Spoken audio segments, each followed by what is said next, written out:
So any campaign that seeks to ask questions is doing that because they seek answers and not just responses. So we anticipated that in building this campaign, responses are going to be part of the strategy. But we're very clear that responses are going to help us fold and move the campaign. As an example, when we launched the campaign, the first thing we got was a scathing attack from the gatekeepers of the institutions. And these were coming in form of op-eds, and another response that was rather violent is the banning of the billboards, the defacing of the billboards. All these things we anticipated as responses. Those were not answers. But when you ask a question, you're bound to get responses from anyone, and even from the people that you intend to get answers from.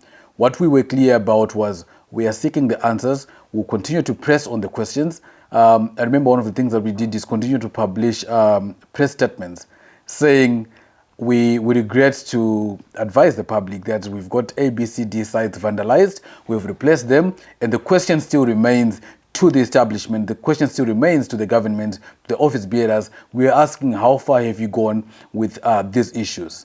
One of the things that we did also in anticipation of responses, that once people look at the campaign, they're going to feel the need to overly criticize it to a way that they'll make us concentrate more on the responses and not answer us. Was we looked at the people that were asking these questions. In this case, we're looking at the CEO of the country. We're looking at the president, who had made promises. And as the person who's running the government, who's the leader of government, we wanted to ask the questions based on his promises. So we also looked at the presidential campaign that had done before the incumbent was in office and looked at the promises that they made. One of the promises they made, or a statement that they made, was to assure people that your voice matters. So one of the big billboards they had throughout the campaign read that the voice of the people is the voice of God. And what we did in igniting a conversation and in igniting the desire to be answered, we took that billboard and we went with our own question that's around that voice of the people that he had spoke about. And we had a headline. A headline was always the higher level question for us: how far?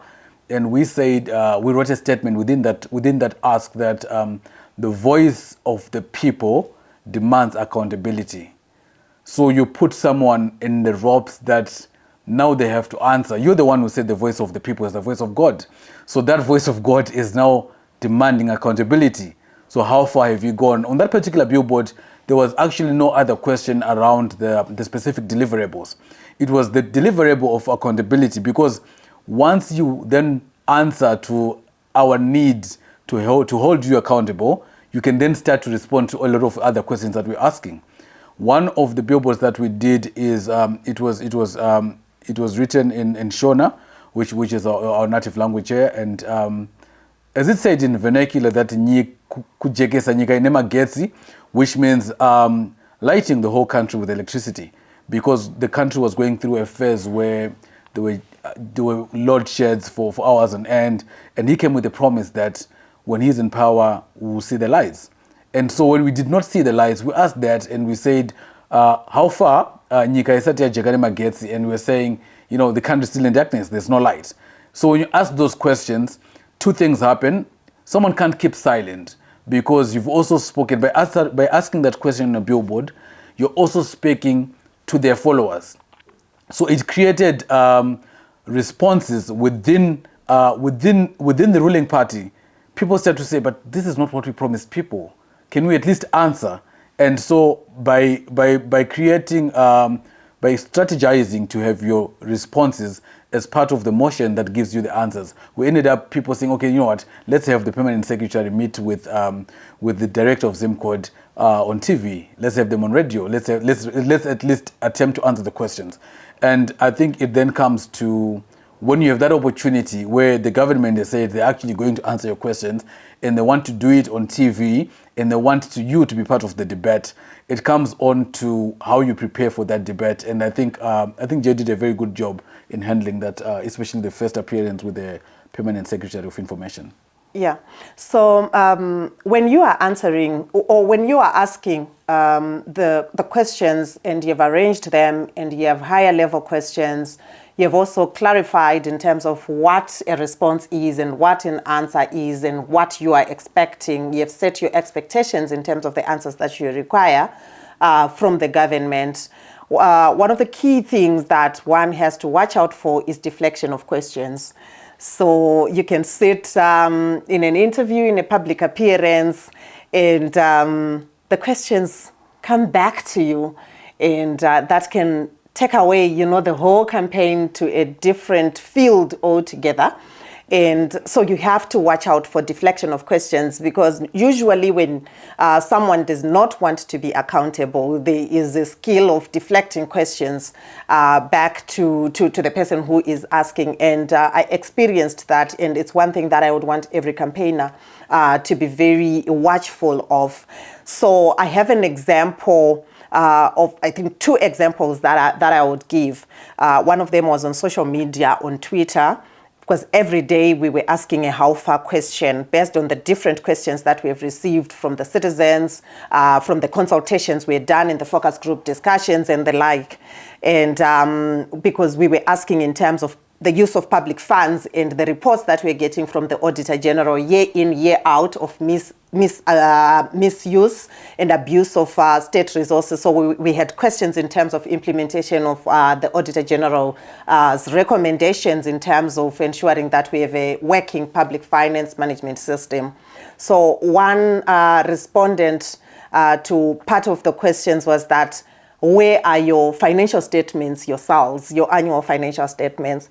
And I think one of the key things that would have actually happened was that I was going to run, because I do have audits every year, was for me to flush out, our financial statements and say they are our financial statements, but you had to pause and wait. And I think it's a critical skill to take as a campaigner, that when you're asking your questions, you have to learn to pause so that your campaign is not deflected or your questions are not deflected. So we had to come with a response and say, we do have our financial statements and our membership has got access to them. We hold our annual general meetings. They are there on our website, and our membership can interact and interface with our financial statements. But at this stage, we are asking about the public purse, the taxpayers' money, that is public funds that have to be accounted for. So we did not rush to show our financial statements. We could have proved that what we are asking is actually possible, but we had to think through in terms of how to do that. And there were moments as well with interviews with the permanent secretary where he wanted to ask me questions. I think there was a question around the sanctions. Where it's like, no, but does ZimCode also know that Zimbabwe is under sanctions and all this, so investment is not coming as it should be coming? But that was not for me to answer the question of sanctions. That was not within my purview. And I had to ensure that I do not deflect, my questions are not deflected back to me, and I become the interviewee who has to be answerable to questions that I cannot answer. I'm not at the stage of answering such questions. So I think you need to be very aware and cognizant of that as well, and always watch out. Yeah. It would have been easier to say to the permanent secretary, but when you made these promises, the sanctions were, you were still under sanctions.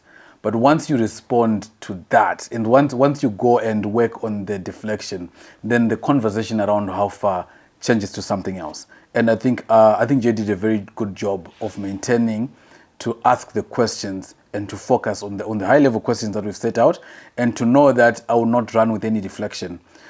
As at a point when I was consulting for one of these presidential candidates, he was going to run as an independent, and he had an opportunity to have one of his first interviews with a lady who was working on radio then, and so she sat in a town hall setup, and she asked him.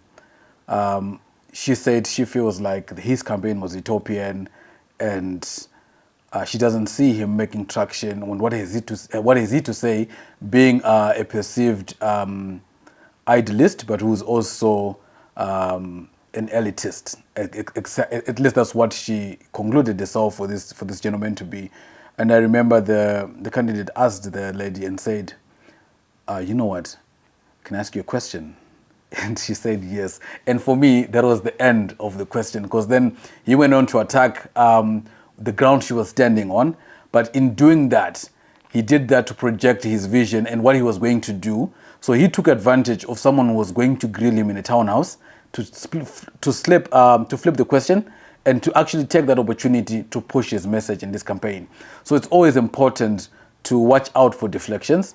It's also important when you're campaigning to seek to deflect when people are all over you and say, you know what, let me ask you a question, and then you drive the message. And because the idea is, at the end of the day, any engagement is an opportunity to further fuel your fire through asking the questions, through pushing the statements, through making people know what you stand for and what you're asking for.